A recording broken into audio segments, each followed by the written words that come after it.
I woke up this morning with memory on my mind, the crass disdain and mockery directed at Olobasi's protests against the Minister of Culture and Community Development expose something deeper. The vitriol of the powerful often reveals how powerless they are before the voice of a one-woman army. Moreover, the silence and inaction of others necessitated the protests of the powerless. To the substantive minister's credit, she stood her ground with poise and respected her elders. But what came after is something to remember. The Prime Minister and her ministers mocked Olobasi's actions, while that response was tacitly aided by the timid defense of the Emancipation Support Committee of Trinidad and Tobago, whose discomfort seemed directed more at booing and dissent than at the grievances that gave rise to them. Yesterday's observance reminded me of something far greater because Olobasi's jolted the collective memory of every right-thinking citizen, African, mixed, or ally. Does the Prime Minister and her government understand what emancipation means? Far less. African emancipation? Do they understand the difference between indentureship and chattel slavery? Do they understand that freedom came through resistance and rebellion, not going along to get along? Does the opposition leader understand what resistance looks like and what it sounds like? Do our leaders grasp the collective consciousness of hurting people? The last time I checked, a state of emergency does not follow silence and dignity. They all should read Walton Look-Like, Rhoda Reddock, Dr. Claudius Fergus, and Dr. Lovell Francis on Caribbean slavery, emancipation, and indentureship. Prime Minister, you and your ministers need to emancipate yourself from mental indentureship. Your reaction betrays not only a misunderstanding of Caribbean history, but also a basic sociological understanding of the Trinidad and Tobago experience.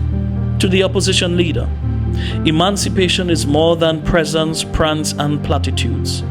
It is resistance for a righteous cause, because restoring the dignity of a nation, and to use your favorite word, particularly those who are powerless, requires a fierce fighter. Do the organizers of these commemorations grasp that these observances were born on the backs of maroons, blood, sacrifice, and rebellion in the pursuit of dignity and survival? What Olobasi did by interrupting Minister Michelle Benjamin's speech was not an act of disrespect, it was an act of refusal.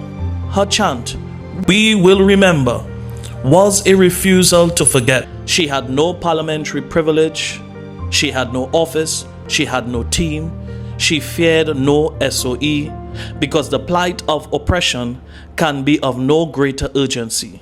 To me, it was the spirit of an African emancipation made visible.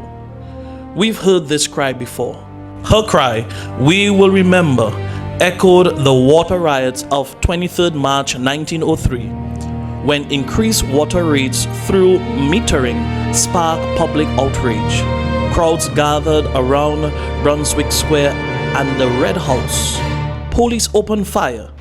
18 people were killed, dozens were wounded, and the Red House was burned. Her cry, "We will remember," recalled 21st April 1970, when Geddes Granger, later McCandle Dagger, Catherine Cambot, George Weeks, and others challenged racial inequality, foreign economic control, and unemployment. They were arrested because they dared to confront the system. Today, these present voices are silent. Her cry, "We will remember," carried the spirit of Elmer Francis, who organized hunger marches, denounced imperialism, and stood with workers during the 1937 labor disturbances. The colonial government charged her with sedition for her speeches. She defended herself in court and was acquitted. Today, people afraid lockup. Thank you, Olobasi, for amplifying the voice of so many who wish to join the chorus, but have been beaten down without resistance by a system that no longer hears them.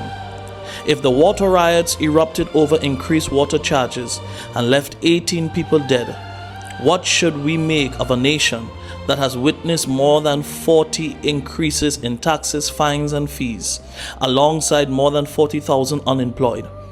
The voice of one woman reminded the country there is an invisible riot in the streets, one that no government will defeat through ridicule, mockery, or silence. The memory of our cry will not be erased by the convenient silence of those entrusted with defending the voiceless.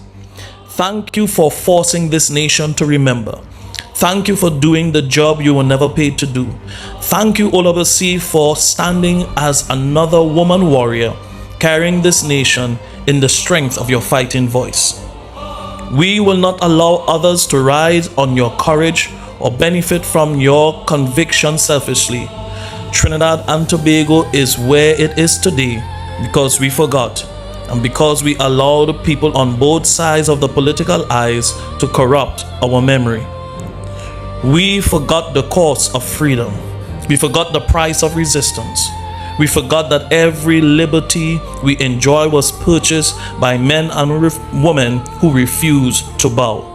But we will never forget again. Your reminder compels us to remember, not selectively, not conveniently, but completely. Our modern day Elmer Francois. We will remember. We will remember it all.